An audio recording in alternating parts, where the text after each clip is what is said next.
அவமானம் என்பது ஒருவித மூலதனமே. வாழ்க்கையில் எந்த துறையில் பயணித்தாலும் சில சமயங்களில் நாம் அவமானங்களை சந்தித்துத்தான் ஆக வேண்டும். இந்த உலகத்தில் அவமானங்களை சந்திக்காதவர் யார் இருக்கிறார்கள் என்று சொல்லுங்கள் பார்ப்போம். ஒரு நிறுவனத்தில் வேலை செய்யும் இடத்திலோ, வீட்டிலோ அல்லது பொது இடங்களிலோ நாம் அவமதிக்கப்பட்டிருக்கலாம்.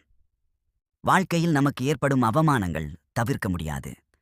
ஆகையால் அதை நாம் எளிதாக கையாள கற்றுக்கொண்டு செயல்பட வேண்டும். அதுதான் நல்லது. தனக்கு ஏற்பட்ட அவமானங்களால் துவண்டு போய்விடாமல் அதில் உத்வேகமும் வைராக்கியமும் அடைந்து சாதனை படைக்க வேண்டும்.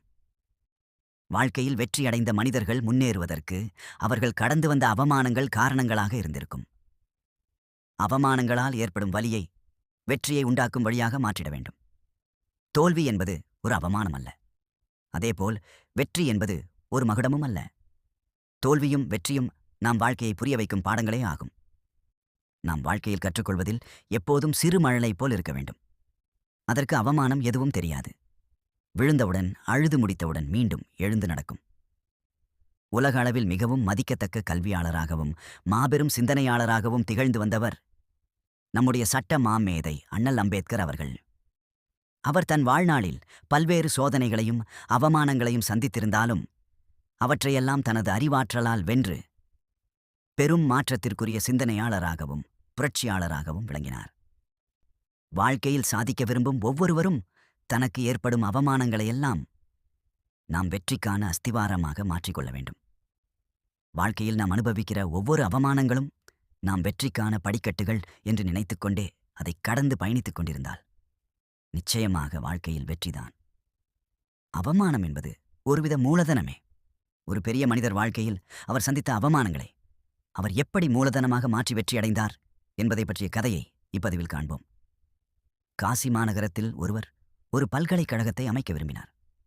அதற்கான பொருளை பெற பல ஜமீன்தார்களையும் செல்வந்தர்களையும் நவாப்புகளையும் சென்று பார்த்தார்.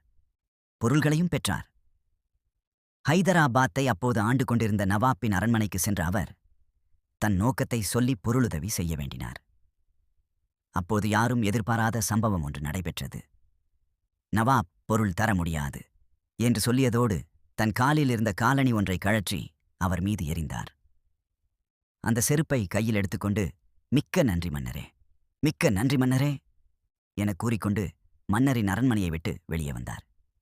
வெளியே வந்தவர் மன்னரின் அரண்மனை வாசலில் உள்ள ஒரு மேடையின் மீது ஏறி நின்று கொண்டு, பெரியோர்களே, தாய்மார்களே, காசி மாநகரின் சீமாட்டிகளே, இதோ காசி மாநகரத்தின் நவாப் மன்னர் அணிந்த காலணி. அதை இப்போது ஏலத்திற்கு விடப்போகிறேன். எடுப்பவர்கள் எடுக்கலாம் என சத்தமிட்டு கூவினார். பொதுமக்கள் எல்லோரும் ஆச்சரியத்தோடு வந்து பார்த்தார்கள். அப்போது அவர்கள் கால் பணம், அரை பணம், ஒரு பணம் என்று கூச்சலிட்டனர். அதனை நேரில் பார்த்து கொண்டிருந்த அந்த அரண்மனையின் ஓர் அதிகாரி அவசரமாக அரண்மனையின் உள்ளே ஓடிச் சென்று, அரசரே, உங்களின் ஒரு காலணி ஏலம் போடப்படுகிறது. ஏலம் விட்டுக் கொண்டிருக்கிறார் மன்னா அந்த நபர் என்று சொல்கிறார். அது மட்டுமில்லை, கல்லூரி கட்ட மன்னர் தந்தது என்று சொல்லி கூவுகிறார். ஏலம் கால் பணம், அரை பணம், ஒரு பணம் என்றுதான் பொதுமக்கள் கேட்கிறார்கள். அவமானம், அவமானம் என்று சொல்ல அதைக் கேட்டு திடுக்கிட்ட நவாப் தன் நிதி மந்திரியை அழைத்தார். ஓடுங்கள், உடனே அதனை ஏலத்தில் எடுங்கள், என்ன செலவானாலும் சரி என ஆணையிட்டார். நிதிமந்திரி விரைந்து சென்றார். அதற்குள் ஏலம் சூடு பிடித்தது. முடிவில் நிதிமந்திரி 1,00,000 வராகனுக்கு அச்செருப்பை ஏலம் எடுத்து மன்னரிடம் கொண்டு வந்தார். கொஞ்ச நேரம் காத்திருந்து மீண்டும் மன்னரின் அரண்மனைக்கு உள்ளே சென்றார் மதன் மோகன் மாளவியா அவர்கள். உள்ளே சென்று, அரசே, என் மீது தங்கள் செருப்பை வீசியதற்கு மிகுந்த நன்றி. மற்ற ஒன்றையும் வீசினாலும் பெற்றுக்கொள்வேன் என பெருமிதத்தோடு கூறினார். மன்னர் அப்போதுதான் அந்த நபரின் சாமர்த்தியத்தையும் சகிப்புத்தன்மையும் நினைத்து அவரே முன்வந்து அந்த கல்லூரியை முழுமையாக கட்டிக் கொடுக்கிறார். அந்த கல்லூரி வேற எதுவும் இல்லை, அதுதான் இப்போதைக்கு இருக்கும் காசி பனாரஸ் இந்து பல்கலைக்கழகம். தனக்கு ஏற்படும் அவமானத்தை யார் ஒருவர் அவமானம் என்று நினைக்கிறார்களோ அவர்களால் ஒரு நாளும் எதையுமே ஜெயிக்க முடியாது. எப்போதுமே நமது நோக்கம் நிறைவேறுவது மட்டும்தான் முக்கியம். அவமானங்களே இல்லை. ஒவ்வொரு அவமானமும் வெற்றிக்கான படிக்கட்டுகள் என்று நினைத்துக்கொண்டு பயணித்தால் எந்த ஒரு வளர்ச்சியையும் நீண்ட நாட்கள் யாராலும் தடுத்து நிறுத்த முடியாது. அவமானம் என்பது ஒருவித மூலதனமே.